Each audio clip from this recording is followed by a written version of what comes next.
What up, world? It's your boy Juice, and I'm in the building. I ain't get here late. Y'all was just here early. You hear what I say? Hey, man, this is my review on the Fall Off album. I had to listen to it like about 10 times before I even came into the building and started giving you my review on it. I try not to listen to outside commentaries on it because I wanted to give you my full honest opinion on it. And to be quite honest with you, I'm glad I did that. Like I said, I listened to the album about 10 times, bro. 10 times. So let's get to this, man. You know what I mean? Now, from the beginning of the album with track 29 intro, um, just the 29 intro, it took me a while to kind of like put my thoughts around it.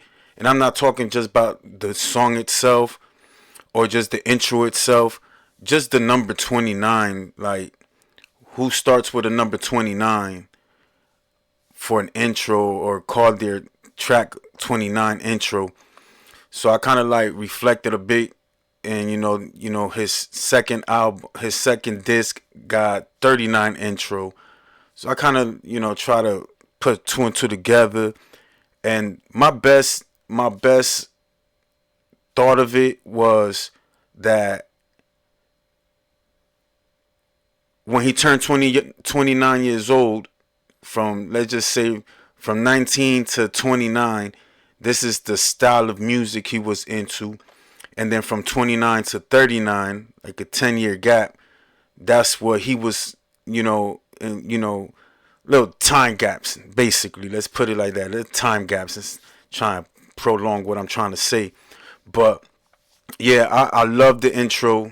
The intro was smooth. It made me feel like the opening scene of a movie, and you hear the music in the background talking about Carolina. Y'all already know that's where he's from. So, with that being said, just hearing the vocals in the background, it sounded like people were just coming out of somewhere, and you know, like every movie scene, something happens. Da da da da da da. Da, da, da, da, da. that's my impression of a gunshot, I guess. So yeah, 29 intro was fire. Just love the opening scene on that. 2-6. Ooh, that track right there gives you the like, ooh, you about something about to happen. You know, 2-6 is I believe has to do something with like military base down in North Carolina, and it kind of represents where he's from.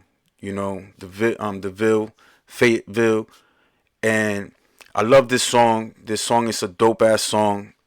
It kind of like gives you a glimpse of who he is, where he's from. You know, um, I'm gonna put up some songs here and there. I'm not gonna go through all the songs in listening session, just because I'm sure it's been like what 7 days already that the album have come out, and like I said, I listened to this from beginning to end 10 times in a row. You know what I mean? Just so I could get my insight on this. But yeah, so 2-6, I love his lyrical exercise on this. He really make me feel that if this was him at like, let's say 24 years old, 25 years old, this like just the beginning of his career, this would be it. Like, matter of fact, this whole album would be just him in the beginning of his career, where it's showing some diversity and some hunger, to be honest. Second track, Safety, man, nostalgic as hell for me. I be honest. Just the whole excuse me, the whole idea of his friend writing him a letter really brought me back to how Nas did the song called One Love, where Nas is the one writing to his boy and letting him know about the outside the world, while his friend is in jail and he's telling him, talking to him about certain things. This song really reminded me of it. So every time Jermaine, J. Cole, would end the verse, he'll be like safety, which reminded me of the Nas. Every time he'll finish his verse, he'll say one love. You feel me? And it's like just the duality and that kind of made me feel nostalgic about it. So yeah, man, from right here, from his lyrical abilities, it's just like I started noticing that you know Cole always been a, a lyrical rapper, but not only that, he's also has been a great storyteller. And this album right here really shows a lot of it. And I was, as we continue to the next track, "Run a Train" with Future, kind of threw me off because I heard Future for the first time without auto tunes. You know what I'm saying? But that was a great track right there. I won't elaborate much on it.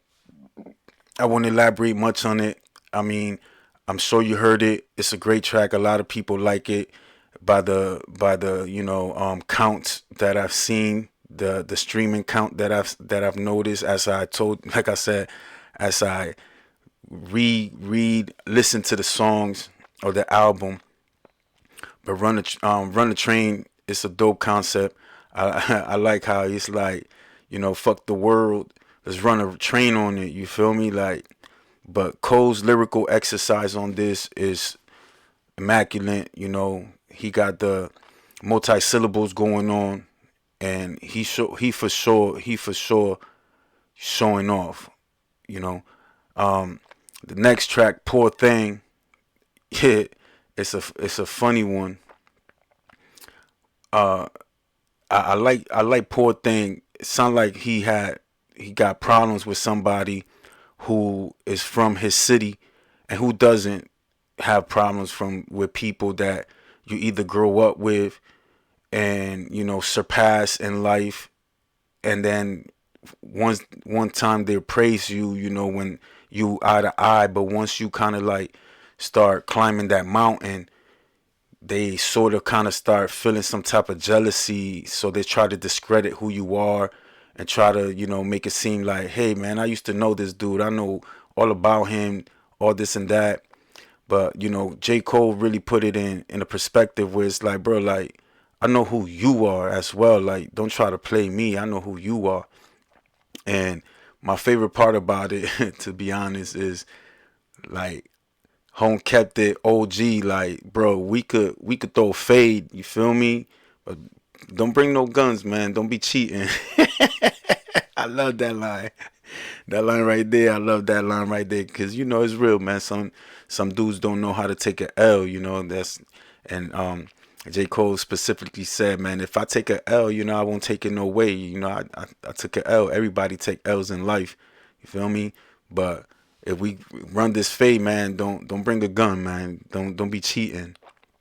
And after that song was done, it's like a little skit where he's making a phone call, and I like the idea because music don't have that no more.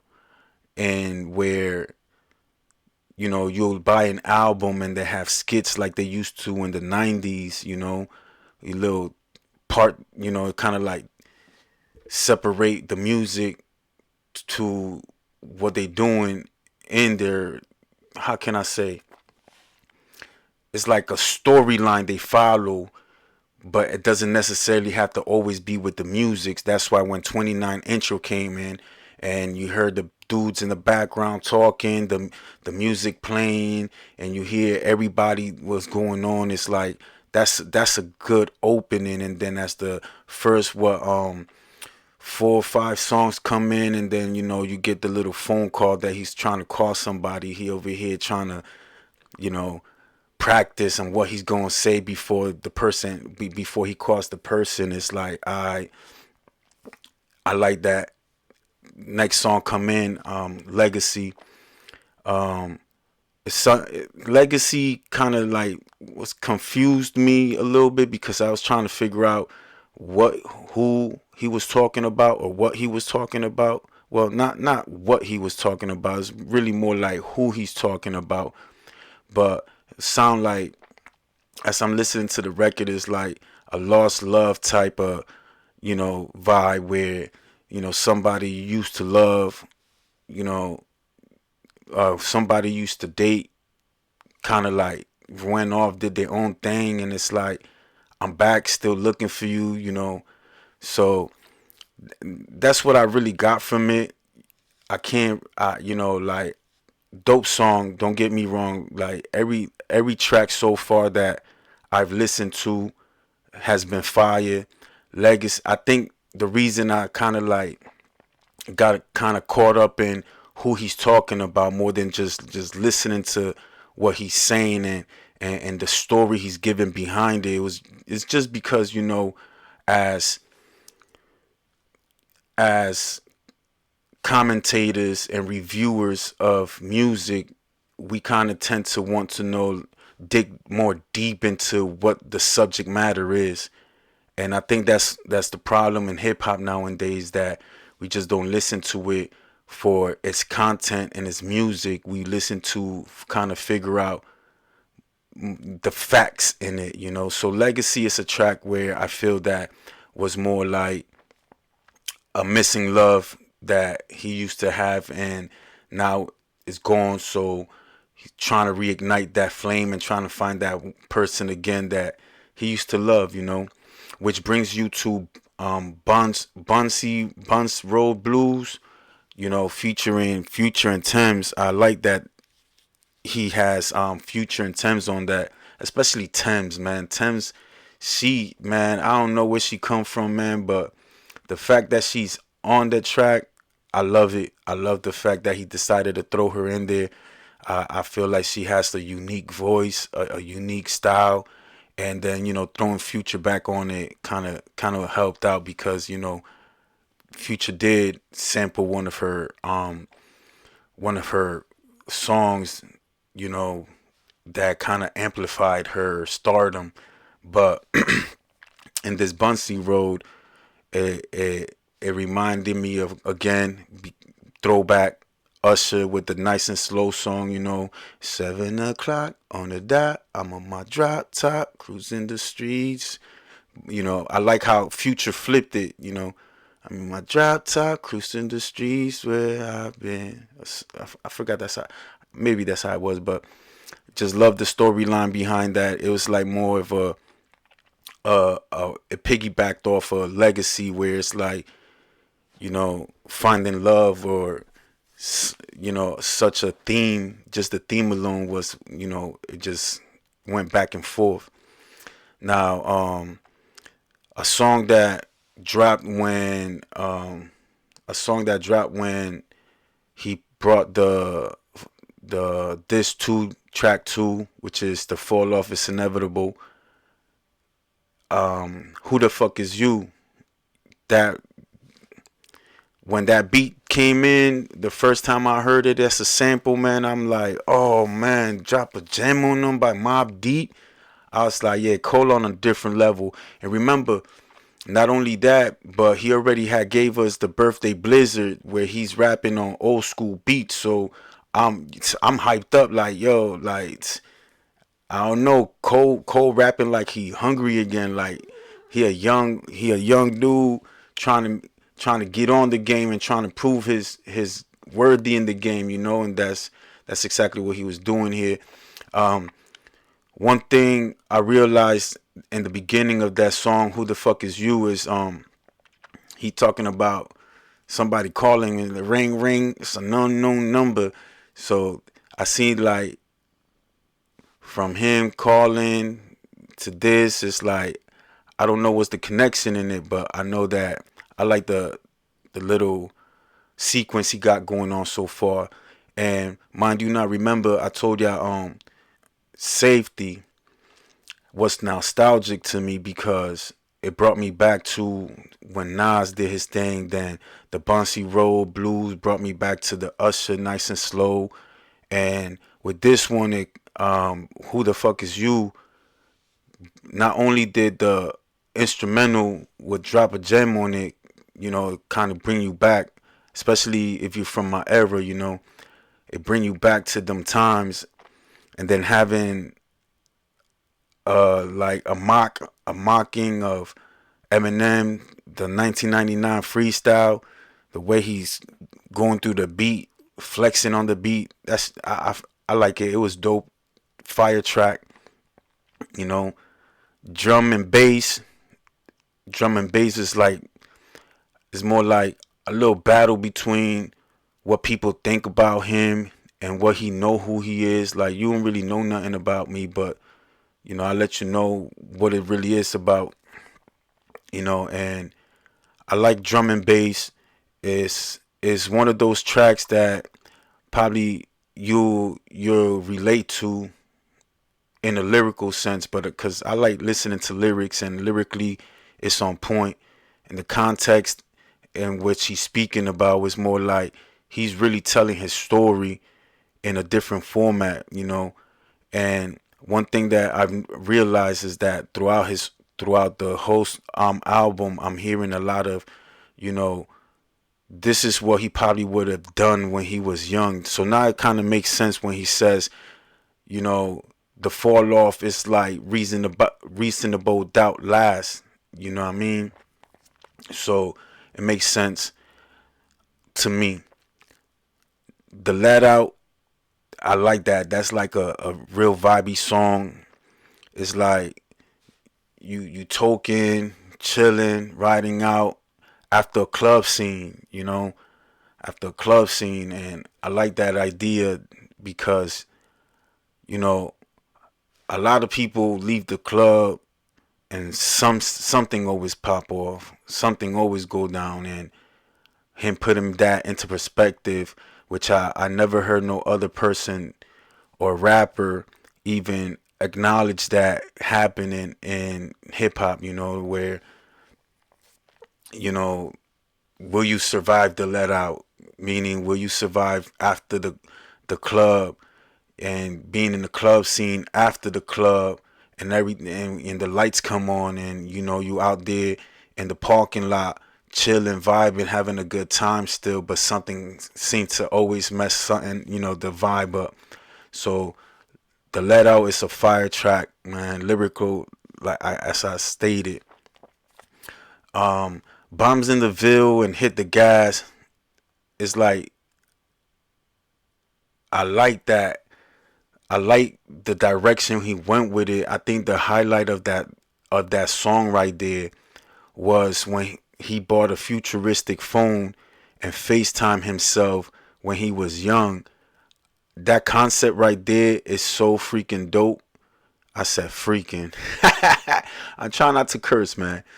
It's so freaking dope to me because who thought about like that? You know what I mean? Who thought about like that? Mind you not, we already heard him rap his life in reverse, and then now he's talking to himself, you know, from the past in the future, and talking about how in this game there's gonna be ups and downs. You feel me? That you gonna get to a point where you ain't gonna have nothing else to talk about. So by the time you know it, you fall off and people forget about you. You're not even in the same conversation no more. But just his creativity in that makes me feel like this album is starting to like pick up for me even more. And now we get to Lonely at the Top. Lonely at the Top, man. I listened to it, and it kind of like, damn, he kind of paying homage to the rappers that paved the way for him. How at some time they were hanging up, hanging up top, and then just like his album kind of like is trying to direct people to, like, people fall off. Nobody always stay on top. People fall off, and it's giving props to the artists that you know paved the way for a lot of new rappers before after them. and how he would like for the rappers to get back on the horse and ride it out, you know what I mean? And just the storytelling alone, and I mean, I'm telling you, J. Cole, he a great storyteller. Um, when it came to the hook, the hook just brought me back to um, the Lost Boys, the song Renee. Though it doesn't have the same, it's not the same tempo. I feel that the if you slow down the song Renee by the Lost Boys, you'll get the Lost Lonely at the Top. Cause when he says, I never understood the phrase it's lonely at the top, reminded me of like day by day, make me think, well, my shorty gotta die. You know, like just the reference in it, and it for me it's like this is only disc one. Just to let you know, Lonely at the Top is the end of disc one. But it's like a sequence of him going back and forth between the old his style of rapping to making sure that we remember the people that came before him, you know, like I said, Nas, Usher, you know, Mobb Deep, Eminem, who else, Renee, I mean the Lost Boys. You know, it's just like he's ping-ponging back and forth between how he's doing it and how they used to do it. You know, it's like he just really paying homage to hip hop.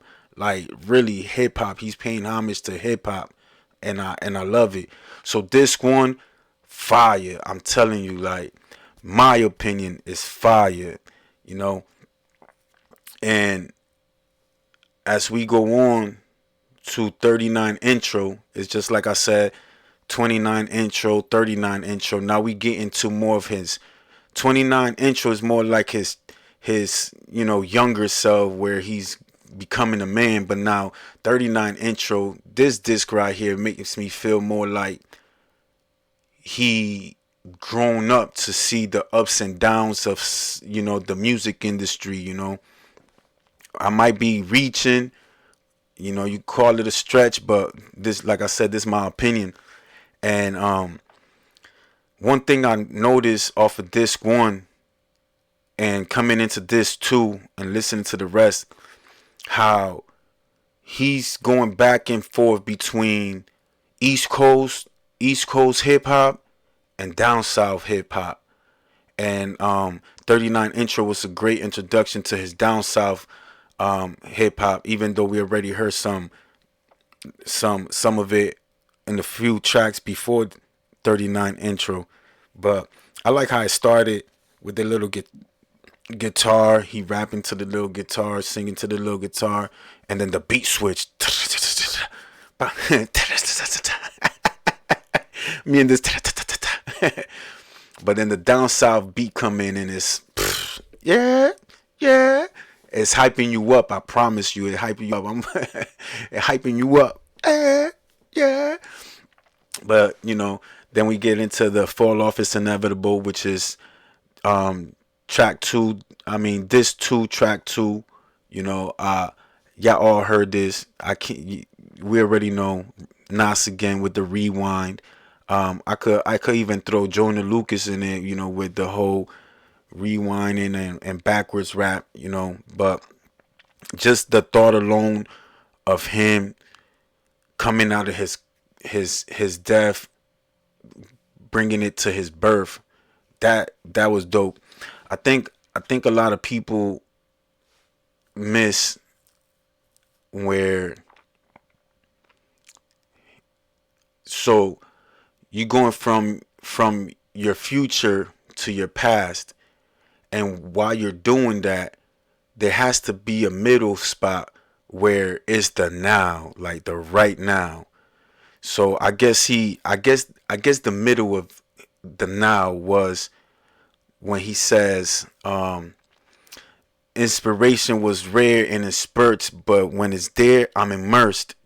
Like right there is like the center of him, of his past and his future.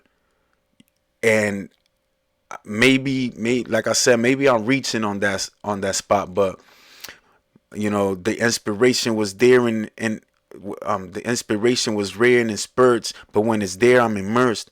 It's like right now, I get the inspirations here and there, but when I'm in it, I'm in it. And then if you're fast forwarding to the future, that's when he says, the greatest, the best alive, and what you hear now is the work. You feel me? Like it works because it just works. I don't know. Look into it, man. Y'all let me know. But fire track, we all know that. And we continue with DeVille. Um, DeVille again. I feel like it has a lot of Nas influence. He got a lot of Nas influence. And by the way, shout out Erica Badu. It's crazy he got Erica Badu on it because I get to that. But the reason I say he got a lot of Nas influence is because when he's talking about, he's looking into his book of rhymes, and he sees little spots from tears from his hurt. That's very vivid, by the way, to let you know, like he's rapping on a vivid level. It reminds me of Nas book of rhymes, you know and I Book of Rhymes was one of my favorite songs by Nas. Not only did Nas do that, but also Eminem down the line, he got this song called Books of Rhymes, and his Murdered something, I forgot the name of it. Music to be Murdered by something part 2, I think. But Erica Badu is on the track, flexing her vocals. But the reason I say he crazy for this one is because Andre 3000 used to date Erica Badu, and Outkast, he references the song Elevators in his hook. Me and you, your mama and your cousins too, writing down, boom. So you already know, like I said, he's paying homage to hip hop artists in the hip hop era, and as I said, he's going back and forth from east to west. I mean, from east to down south, and I love the whole presentation by far. You know, so DeVille, I like his lyrical and his storytelling in it. Love the fact that he brought it back to something people like his age, which is my age, can kind of relate to, because we hear these songs. A lot of younger people will hear these songs and be like, oh, this is dope, it's fire. But for us, it's like double, like a double entendre. It's like, oh, this is the remix of the song we used to hear back in the days. So love it. So now when we get to Old Dogs, that's relating to me, Old Dog. We get back that whole unknown number concept that he's talking about. It's like it's an unknown number calling. Who's calling my boy, man? Why y'all calling my boy blocked? Or whatever number y'all calling him from, man. Old Dog, dope. I love the fact that he got P.D. Pablo on it. Uh, bring it back to the track that he got Raise Up. Carolina, North Carolina, come on and raise up. Take your shirt off, put it in the air, wave it like a helicopter. Come on. That's when we started really getting introduced to down south, music from down south. And I know a lot of artists there. We was listening to before PD Pablo, but I'm just saying, like tracks that really kind of put a mark in hip hop. Love that album, love that track right there, Old Dogs. So shout out to PD Pablo for being on that track. Now Life Sentence, man, man, rest in peace DMX. If you know, you know. And Life Sentence, it ties up to Legacy. It ties down to Bonsi Road Blues. It's like it's connecting in so many ways. It's a love song. You talking to whoever he's talking to, letting them know that once I put this ring on you, we gonna be in it together forever. Like this a life sentence between you and I, you know. And having that whole DMX hook fire, I man, I can't say I know DMX. If DMX was alive today, he definitely would appreciate this song right here. No, without a doubt. Then when he gets to the next track, Only You, uh, he got Burner Boy on it. And again, like it's more like a love song. And one thing I noticed about this song right here is that while he was in his little melodic flow, kind of reminded me of Drake, no doubt. Like, no lie. It's like he had that Drake flow going on, and then Burner Boy come in and just kill it. I don't I don't I don't really listen to Burner Boy like that besides his little hit songs, but he did his thing on this, and it's crazy that it's more he don't really have a lot of features, but some of the features that he has is like rare. Like you gonna rarely hear them in people's albums unless somebody big like Thames Future brings somebody into their hook or something. Maybe I'm just BSing, but yeah. So having Burner Boy on that track and then spoken word by Rhapsody, that kind of like nailed the lid on the coffin. But yeah, that Only You made me think of a song by Drake, or just something Drake would probably sing, but it was dope. Um, Now, next track, Man Up Above, fire track. I tell you, listening to that track is like you're thanking God for everything you have done for you, and for me, for you, for forever, whoever's in them shoes at the moment. When you're listening to Man Up Above, and you could relate to it. He got samples by Marvin Sapp.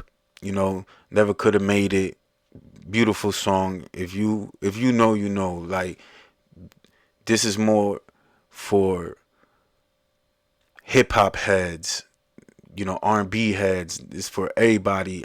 And I say more. I think more. He was leaning more into people or listeners of his generation growing up. I mean, he was born 85. I was born 84. So anybody around 80s and 90s, 2000, that group right there will really understand where he coming from and kind of like relate because they heard these songs before. So it'll click to them when they hear it, and it just makes it fun. That's why when he comes in when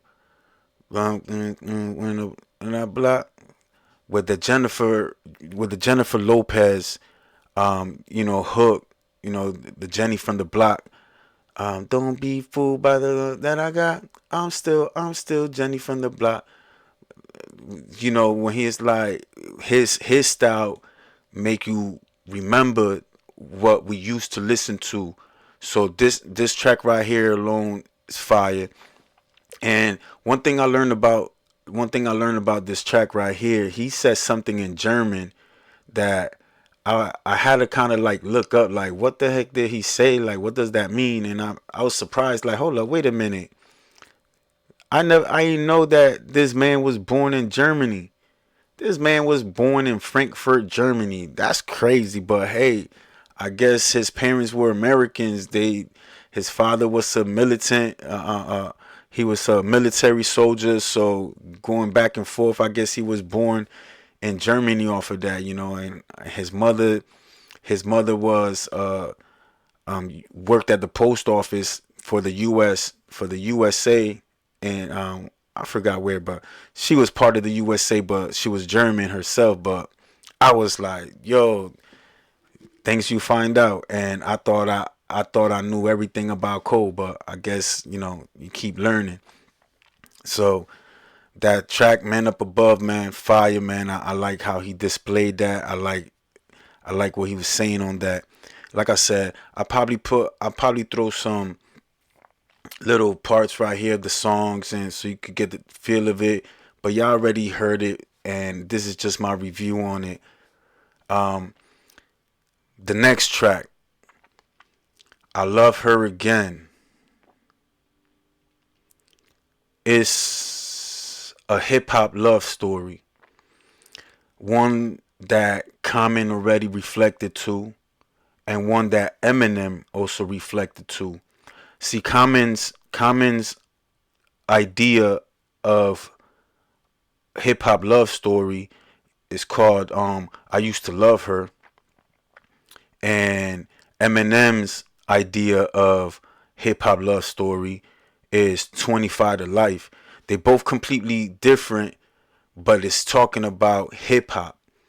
I Love Her Again is, I gotta say, hands down, is my favorite, and what makes me feel that J. Cole, Jermaine Cole, has mastered storytelling. Promise you. You listen to this track, I Love Her Again, you're gonna be like, damn, like the way he put everything together is telling the story of how he fell in love with hip hop is gonna make you think, like, you're gonna understand why I say he has mastered the art of storytelling. Shout out Slick Rick. But he definitely mastered this art of storytelling. It shows throughout the whole album. You know what I mean? It just got it just when it got to this song right here, I love her again, it made me realize how he has mastered the art. You know, he talking about how he was a young kid, seeing hip hop riding around, and this is all in a female reference. Like I seen her in different cars. Like he know the difference between a prostitute and the girl next door, but he knew that hip hop was the woman he was looking for, so he brings you down this, he trails you down this road where how he fell in love with hip hop and where it got to, and then to the point where it's like, man, she just been around, she just for the streets, but I love her regardless. It's just we friends now, you feel me? And the way he put it was so beautiful, man. It's so beautiful, so beautiful. But hey, man, then we get to the next song. Like I said, master the art of storytelling. The next track he got on this album, on the second disc, is called What If. I know a lot of people I know a lot of people might not, it might not register to them, or they might not like the song, but for me, I think that What If is a great example of the whole, beef between, you know, Kendrick and him, how he bowed out and apologized. And and and mind you not, Cannabis was one of the first people or artist, rapper, to apologize to another rapper. And that rapper he apologized to was J. Cole. Was J. Cole. So all that narrative, all this not hip hop, man, Cannabis did it first. And at the end of the day, we all still love Cannabis, no matter his where he at in his career. The fact that he was able to hit up J. Cole and let him know, man, my bad. I was bugging, kind of jelly at the time, but you the man. I respect you, this and that. I don't know what he said, but I know that he apologized to J. Cole. So J. Cole, you know, coming back full circle, apologizing to Kendrick, that being his friend, it's like, damn, listening to What If, it's like, what if Biggie and Pac was to, you know, apologize to each other for whatever was being said, you know, to each other. This track right here is written so dope. I like the fact that he had the Biggie flow when he was in Biggie's perspective, and how he had the Tupac flow when he was in Pac perspective. It's like he kind of nailed it down. I feel like for the Pac part, he was too on point with highlighting his bars in certain areas.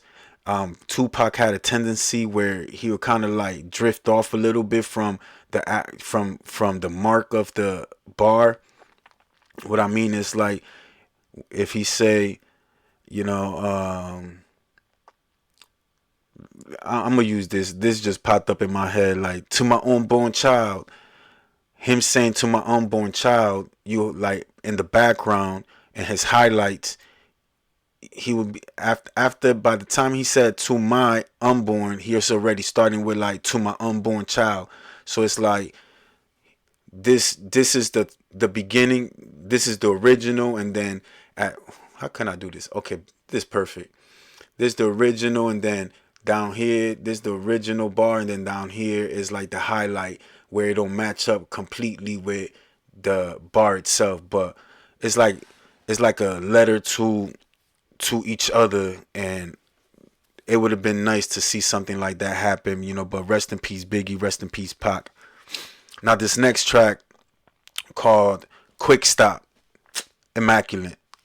This track right here, man, hands down, it just puts you in a driver's seat with him, or in the passenger seat, should I say.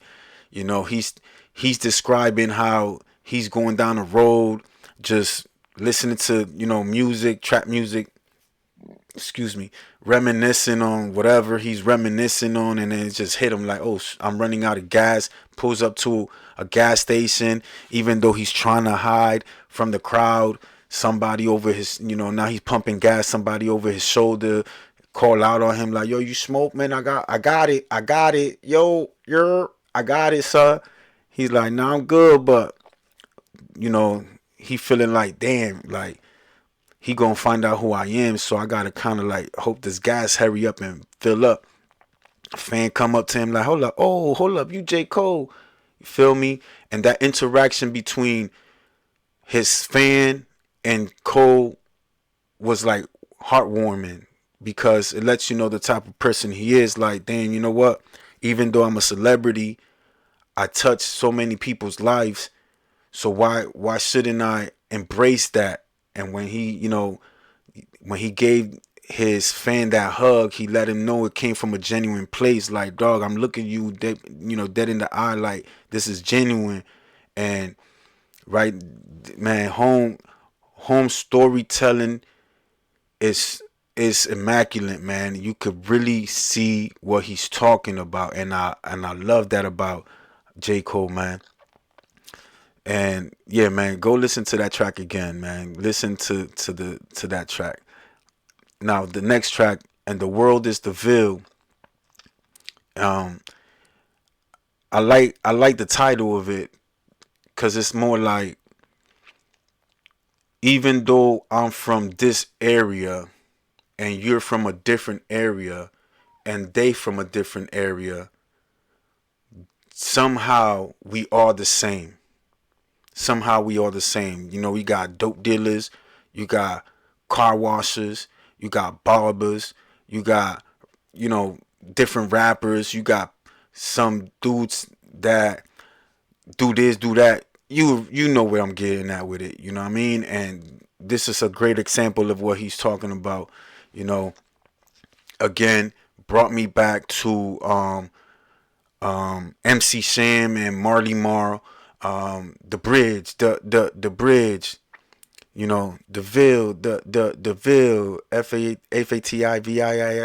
The way he did that was so fire. I like that. I like that. You know, now as we get to, well, if you don't know who MC Sham and Marley Marl is a track that probably dropped 1986. I was probably like 2 years old when this song dropped, and probably didn't hear from it until, you know, later down in my old, you know, when I started getting older, and you know, hip hop started becoming a thing to me, and I landed on it, listened to it with the whole KRS-One, you know, and the MC Shan, Marley Mar beef, whatever. So yeah, so him using that, the little hook vibe, you know, like I said, nostalgic, it bringing you back to hip hop. He really was doing this for hip hop. Now, Ocean Ways, I like it. I like it. I know it might probably not get a lot of response from a lot of hip hop critics, but it was more like after all the madness, he just settled everybody down. You know what I mean? After listening to everything, he just settled everybody down and kind of like let you know, like, you know, I've been through the ups and downs of this music industry, and now that I got to this point, I feel like I'm ready to embark in something else, into my family, into my wife. You know what I mean? Like the more it's like, I think one of these bars said, the more you lose, the more you gain, or something like that. So it's like the lost and the love and the lost of everything he's been into, you know. So with that being said, I tell you my overall thought about this album. You know, I should elaborate a little bit more on Ocean's Way, but it's like I'm not gonna say this is a farewell because he ain't doing music no more, because I don't believe that, you know. But overall, this album right here is one of his greatest. I said it. I said it. Is one of his greatest, one of his best piece of work. And I've been around listening to J. Cole for years, you know, and I done listened to the come up, the warm up, Friday Night Lights, you know, sideline, sideline. Man, I can't even remember sideline, the sideline story. Um, what else? Born Sinner, um, Forest Hill Drive. Um, what else? The off season, KOD, um, Mike Delete Later, all the way down to here. All his features, I done heard it all, bro. Trust me, I done heard it all. But this, if this was his first project ever, this, if he had a first project, this would be his first project that will really like classify him, because everything he's talking about, it's not like he's going back. It's not like he's going back, or it's not like he's on this album talking about what he got now.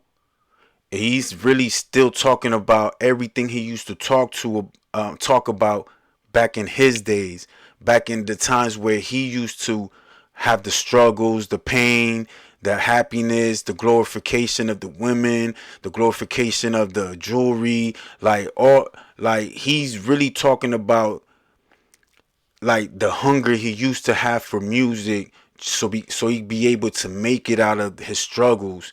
You know what I mean? And that's the same feeling he's giving me when I listen to the fall off, like the come up, the warm up, like those mixtapes were mixtapes where he's like really trying to show you his skills, to let you know, bro, like I'm tired of going through the struggles or whatever case, man. I'm here for real. Like this is what I'm going to do. This is what I'm going to live for. Like music is it's everything I'm about to be about.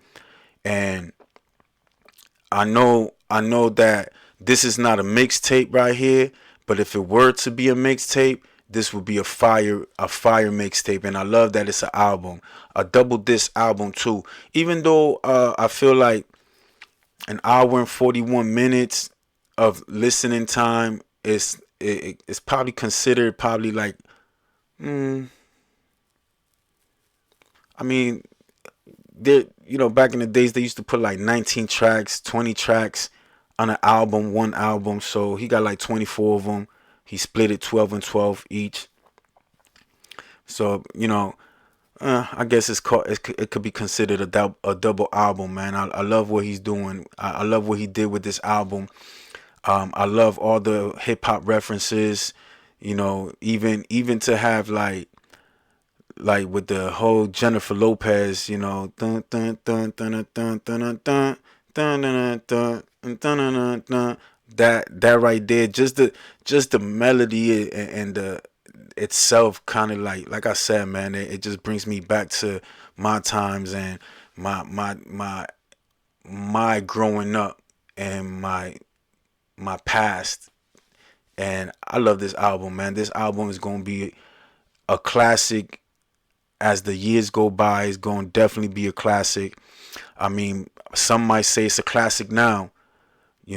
I say, you know, time will time will solidify it as a classic, and you're gonna have to respect Jermaine Lamar Cole. Y'all gonna have to respect him for his lyrical ability, for his storytelling ability, for his engagement in what he defines hip hop as what he defines hip hop to be. And he crossed all them T's and dotted all them I's in this one, man. This is when he dropped the This 2 track 2, and you see in the beginning where he's like, I'm doing this for hip hop. He literally did this for hip hop. Like this album right here is not for anybody. It's really for hip hop. And he showed a lot of it through his songs, records like, with the whole Mobb Deep instrumental on it. Not only once but twice. What other song did he have the Mobb Deep reference in there? Hold on, let me go down my note right quick. The Ville, with the Ville, he had the realest with Mobb Deep instrumental on it. Shout out to everybody he was showing love to, because that's basically what he was doing, showing love to everybody who was there before him. Like, y'all motherfuckers never got forgotten, and hopefully nobody forget me neither. And I don't think this is gonna be his last album. I believe it might be his last album, as in I'm not putting out albums no more, but I definitely would jump on features. I probably give y'all singles too, like. So, man, if y'all like if y'all like this album, let me know about it. Let me know what's your favorite track. Let me know, what you don't like about it, what you like about it. But y'all already know, man. It's your boy Juice. I'm out the building. Yes, sir.